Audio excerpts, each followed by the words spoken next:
はい、今回はこんな感じの画面切り替えアクション、パントランジションの作り方をご紹介していきます。まず、コンポジションを作成します。コンポジション、新規、ミックス01として、カットつなぎのコンポジションを作成します。フル HD の8秒で作成します。さらに、素材用のコンポジションを作成します。コンポジション、新規、カット01として、同じようにフル HD のコンポジションを作成します。さらに、もう一つ作ります。カット02。これが2つ目のカットですね。そして、このカット01のコンポジションに素材1を配置。カット02のコンポジションに素材2を配置します。そして、ミックスのコンポジションにそれぞれのコンポジションを配置します。カット01を配置して、カット02を配置。3秒にカット02を移動します。すると、こんな感じで3秒でカットが切り替わるシーンができました。ではこのカット切り替えにパントランジションを作っていきます。まず、カット02を非表示にしておきます。そしてカット01を選択し、エフェクト、スタイライズ、モーションタイルを適用します。すると、このタイルの中心を動かすことで、こうスライドさせることができます。まずミラーエッジにチェックを入れておきます。すると、こうつなぎ目が反転して、ループするようになります。この状態でカットが切り替わるあたりにキーフレームを作成します。タイルの中心にキーフレームを設定。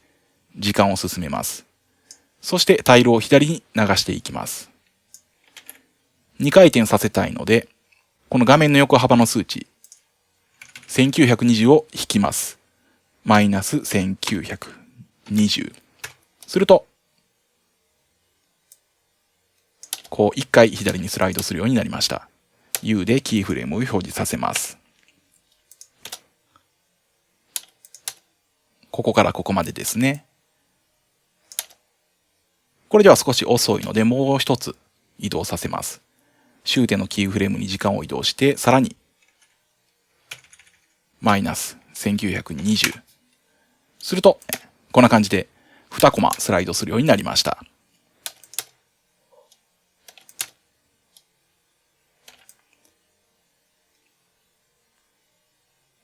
そして今この状態ですと、単純に画面が水平に平面的にスライドしているようにしか見えないので、この画面を歪めてパンしているように見えるようにしていきます。エフェクト、ディストーション、ベージェワープを追加します。このベージェワープを使うと、こんな感じで、ベジェで画面を歪めることができます。リセットします。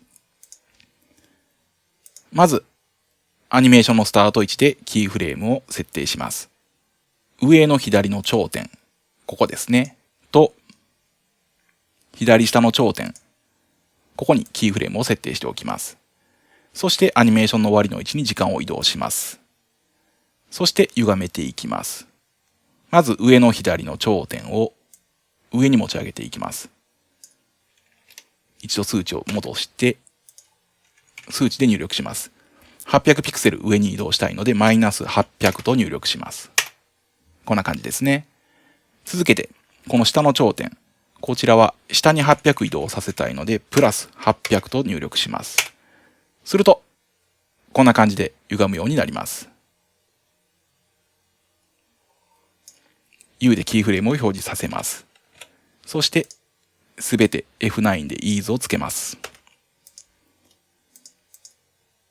すると、こんな感じですね。カメラが回転しているように見えます。ページワープをオフにすると、こんな感じですね。単純な横スライドがページワープを入れることで、こう少し回転しているような表現となります。では続けてこれと同じ動きをカット2にも設定していきます。一度スタート位置を合わせます。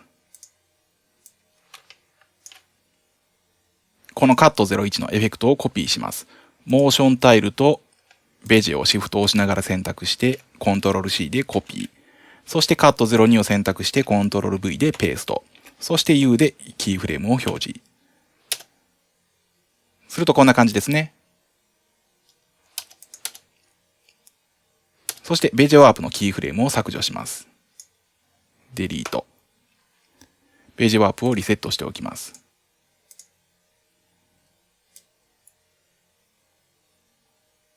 このベージワープの歪みは、このカット01と逆の動きで設定します。まず、このアニメーションの終わりの位置ですね。ここでキーフレームを設定しておきます。カット02の方は、右上の頂点、ここですね。と、右下の頂点、下右の頂点にキーフレームを設定しておきます。そして同じように形を変えていきます。U でキーフレームを表示させます。ここですね。そして時間をアニメーションの開始位置に移動します。同じように変形させていきます。この右上がマイナス800。そして右下がプラス800。そして F9 でイーズを設定。すると、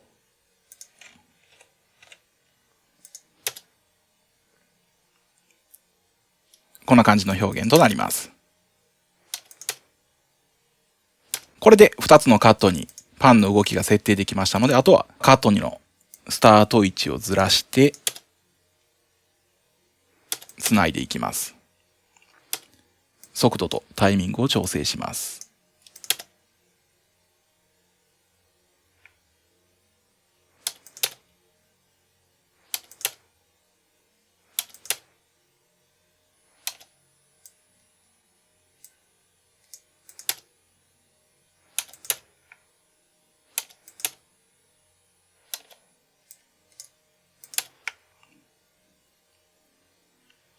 こんな感じですね。そして、それぞれ、モーションブラーにチェックを入れて、モーションブラーをオンにします。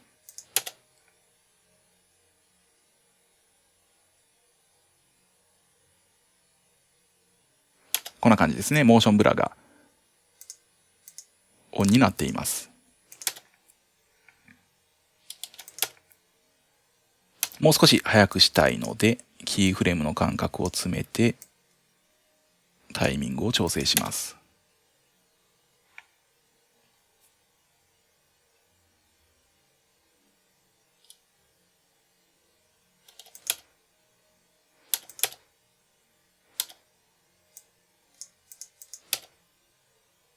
これで完成です。今回は以上です。またお会いしましょう。